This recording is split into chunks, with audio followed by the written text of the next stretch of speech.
दोस्तों नमस्कार। Share market location में दोस्तों आपका स्वागत है। चैनल पे पहली बार आए हैं, चैनल को लाइक सब्सक्राइब शेयर कीजिएगा। दोस्तों आज दोस्तों हम लोग कंपैरिजन करेंगे दीपक नाइट्रेट और बालाजी एमाइंस के बीच में। दोस्तों दोनों में ज़बरदस्त गिरावट हो चुका है।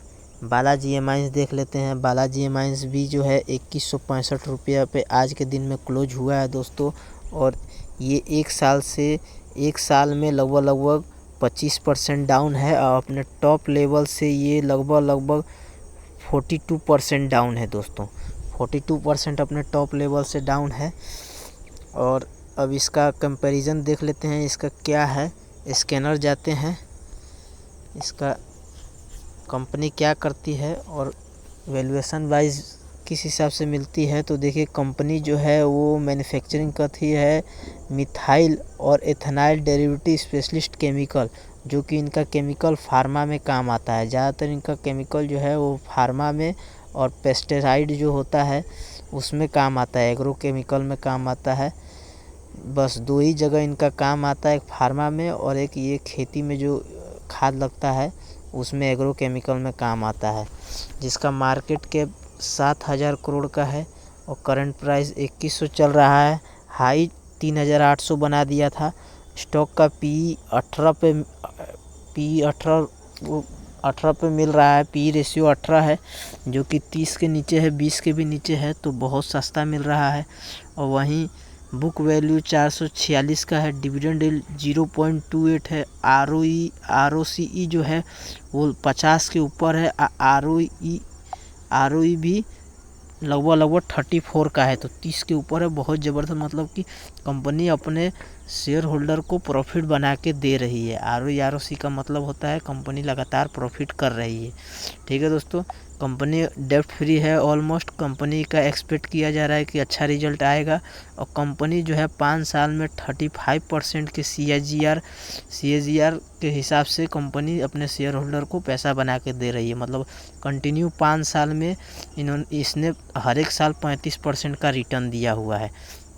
और ROE हर एक साल 3 ईयर का कंटिन्यू 28% रहा है। तो हम लोग को ये देखना है जो CAGR है हर साल, मतलब 5 साल से कंटिन्यू 35% का रिटर्न यहाँ बन रहा है। ठीक है, अब इसका दोस्तों रिजल्ट देख लेते हैं। रिजल्ट इसका जो है ये देखिए, रिजल्ट इसका एक क्वार्टर पहले जो सेल्स था वो 628 करोड़ था, जो कि घट के 586 करोड़ हो चुका है। और क्वार्टर ऑन क्वार्टर 565 करोड़ था, जो कि बढ़ के 586 हो गया है। तो क्वार्टर ऑन क्वार्टर इसका सेल्स गिरा हुआ है। ईयर ऑन ईयर लगभग फ्लैट ही है। डायरेक्ट नेट प्रॉफिट देख लेते हैं। तो कंपनी का एक क्वार्टर पहले 119 करोड़ का प्रॉफिट था, जो कि घट के सिर्फ 84 करोड़ का हो चुका है। और एक साल पहले 102 करोड़ का प्रॉफिट था, जो कि घट के 84 हो चुका है। तो quarter on quarter, year on year दोनों में कंपनी का नेट प्रॉफिट में गिरावट हुआ है। Quarter on quarter, year on year भी गिरा हुआ है और जो है क्वार्टर ऑन क्वार्टर दोनों में गिरावट हुआ है दोस्तों। तो यहाँ है सेल्स भी गिर गया है। एक क्वार्टर पहले सेल्स अलग था, वो भी सेल्स भी गिरा है, प्रॉफिट भी गिरा हुआ है। कंपनी के पास 1400 करोड़ का रिजर्व है, जिसमें 111 करोड़ का बोरोइंग है। और कंपनी का बोरोइंग जो है बढ़ गया है लगभग समझिए एक साल पहले, एक क्वार्टर पहले का। ठीक है दोस्तों, और कंपनी का ROC जो है वो लगातार जो है ग्रोथ में है। 32, 45, 25, जो कि 25 के ऊपर ही है, तो बढ़िया है। और प्रमोटर होल्डिंग 53% है। और FIIs 4% है। DIs एकदम ना के बराबर है। और पब्लिक बहुत ज़्यादा है, 41% पब्लिक है। तो ये भी नेगेटिव एक पॉइंट है, क्योंकि पब्लिक जहाँ इतना परसेंटेज रहेगा उसका बढ़ना बहुत मुश्किल है। यहाँ DIs है ही नहीं और FIIs भी ना ही के बराबर है, लगभग 4% है। सबसे ज़्यादा प्रमोटर और पब्लिक ने ही कंपनी ले रखा है। तो ये इसका ROC भी बढ़िया है। हालांकि ये वैल्यूएशन वाइज जो है कि अभी सस्ता मिल रहा है, 18 के PE पे मिल रहा है, तो कोई दिक्कत की बात नहीं है। अपने टॉप लेवल से लगभग ये समझिए कि बढ़िया गिरावट मिल रहा है। लगभग 40% की गिरावट में मिल रहा है दोस्तों। एक बार देख लेते हैं अपने टॉप से कितने गिरावट पे मिल रहा है इस समय। देखिए 54% गिरावट पे मिल रहा है अपने टॉप लेवल से दोस्तों।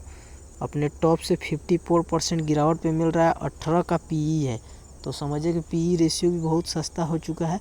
हालांकि इसमें नेगेटिव पॉइंट ये है कि इसमें जो है पब्लिक होल्डिंग 40% से ऊपर है दोस्तों, तो इसका बहुत बढ़ना एकदम मुश्किल है। एफआईआई डीआईएस भी ना ही के बराबर है, 0% है, और एफआईआई 4% है। तो कोई इसमें उतना ग्रोथ आगे नहीं दिख रहा है।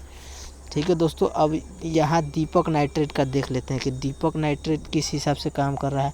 तो दीपक नाइट्रेट भी देखिए 1793 रुपये पे क्लोज हुआ है, और इसका अपने एक साल में लगभग 11% गिरावट है अपने टॉप लेवल से।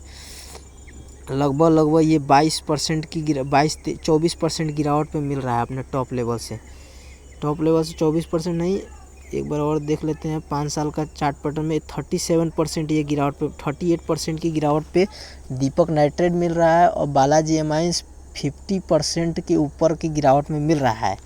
ठीक है दोस्तों, अब इसका बैलेंस शीट थोड़ा चेक कर लेते हैं कि कंपनी किस हिसाब से काम करती है, कंपनी क्या काम कर रही है। ठीक है, तो देखिए ये Deepak nitrate chemical manufacturing Gujarat based company है, जो कि लार्जेस्ट मैन्युफैक्चरिंग जो है organic, inorganic, fine and specialist chemical में काम करती है। और इनका केमिकल यूज होता है, ज़्यादातर इनका केमिकल यूज होता है आपके पेंट में, एक्सप्लोसिव में, कॉस्मेटिक में और पॉलीमर में, ये सब में इनका ज़्यादातर केमिकल यूज होता है। और इनका लोकेशन है, जो कंपनी का प्लांट है वो गुजरात, महाराष्ट्र एंड तेलंगाना में है। और ये दीपक नाइट्रेट जिस फील्ड में काम करती है उसमें 75% मार्केट शेयर इनके पास है। समझ रहे हैं, तो ये पॉजिटिव बात है कि इसमें 75% मार्केट शेयर दीपक नाइट्रेट ने पूरा कैप्चर करके रखा हुआ है। और इसमें जो मार्केट कैप है वो 24,000 करोड़ का है, जो कि बालाजी एमाइंस से लगभग 3 गुना ज़्यादा है। करंट प्राइस 1700 चल रहा है, तो प्राइस वाइज भी ये बालाजी एमाइंस से सस्ता मिल रही है। समझ रहे हैं, प्राइस वाइज भी इसका कम है, और मार्केट कैप उससे बड़ी कंपनी है, 3-4 गुना बड़ी कंपनी है। हाई इसने लगा दिया था 2391 रुपये का, जो 52 वीक हाई है, और 52 वीक लोग 1681 रुपये का स्टॉक का पी 27 पे मिल रहा है, तो 30 के नीचे है। हालांकि और गिरना चाहिए पी रेशियो अभी थोड़ा ऊपर है। डिविडेंड यील्ड भी 0.39 है, और ROCE 44 का है, ROE 37 का है, तो ठीक है, इसमें भी 35% से ऊपर है। हालांकि बालाजी एमाइंस में भी लगभग ROCE जो था वो 50% से ऊपर था, और ROC भी बढ़िया था, तो इसमें भी बढ़िया है। ठीक है, कोई दिक्कत की बात नहीं है। कंपनी ऑलमोस्ट डेट फ्री है, और company has delivery good profit growth 87% CAGR over last 5 year. तो 5 ईयर से कंटिन्यू 87% अपना शेयर होल्डर को प्रॉफिट बना के दे रही है। पर ईयर 87% का ग्रोथ उनके शेयर में हो रहा है। पर ईयर जो है 87% का रिटर्न मिल रहा है, जबकि बालाजी एमाइंस में 35% का पर ईयर मिल रहा था 5 साल कंटिन्यू। तो यहाँ डबल जो है कि प्रॉफिट मिल रहा है। अब उसी हिसाब से इसका जो है बैलेंस ये देख लेते हैं, सेल्स क्या है। तो सेल्स एक क्वार्टर पहले 1962 था, जो कि बढ़ के 1991 हो चुका है। तो सेल्स क्वार्टर ऑन क्वार्टर बढ़ा है, और ईयर ऑन ईयर 1722 था, जो कि बढ़ के 1981 हो चुका है। तो सेल्स जो है quarter on quarter, year on year दोनों में बढ़ा हुआ है। तो ये एक पॉजिटिव बात है कि सेल्स कंपनी कर रही है, कंपनी में सेल्स का कोई दिक्कत नहीं है।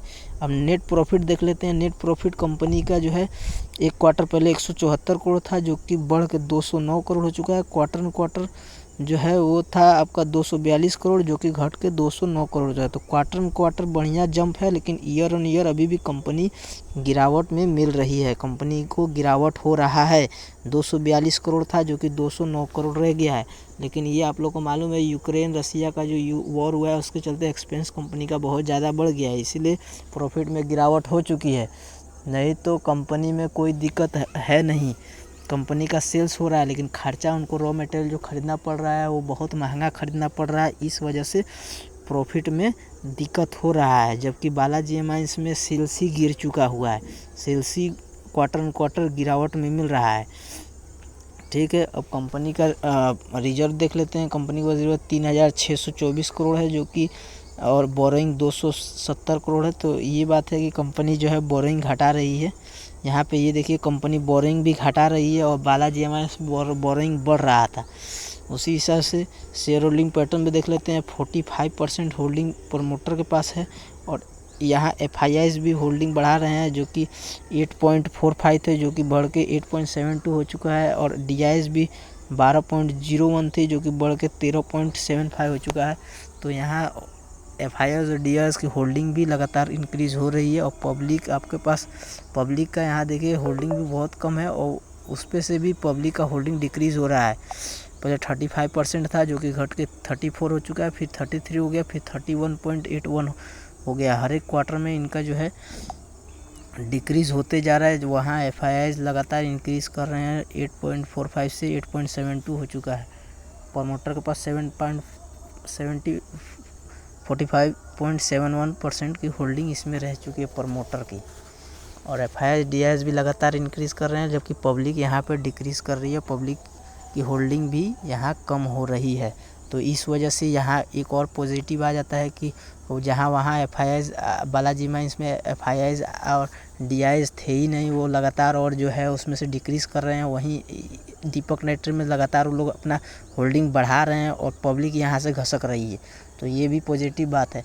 तो ओवरऑल दोस्तों दीपक नाइट्रेट मुझे बढ़िया लग रहा है, जो कि इसका वैल्यूएशन वाइज भी अच्छा है और कंपनी अपने सेक्टर में 75% मार्केट शेयर कैप्चर करके रखी हुई है और प्रमोटर भी इसमें बढ़िया है। FIIs DIs लगातार होल्डिंग बढ़ाते जा रहे हैं, पब्लिक लगातार होल्डिंग गिरा रही है और जो है कि कंपनी का मार्केट कैप भी बालाजी एमाइंस से ज़्यादा है। उसका प्राइस भी 1700 चल रहा है। कहाँ बालाजी एमाइंस अभी भी 2100 रुपये पे मिल रहा है दोस्तों, ठीक है। लेकिन इसको और थोड़ा गिरने दीजिए। अभी इसका PE रेशियो 27 का है, लगभग ये 25 के नीचे आ जाएगा तो हम लोग को ख़रीदने के लिए बढ़िया मिल जाएगा। समझ लीजिए 22 या 20 के आसपास में PE रेशियो मिल गया तो बहुत बल्क में भी हम लोग खरीद सकते हैं। तो ये दोनों में दोस्तों आप लोगों को कंपैरिजन कैसा लगा? ये वीडियो पसंद है तो वीडियो को लाइक और सब्सक्राइब करिए। मिलते हैं जल्द ही नेक्स्ट वीडियो में। धन्यवाद।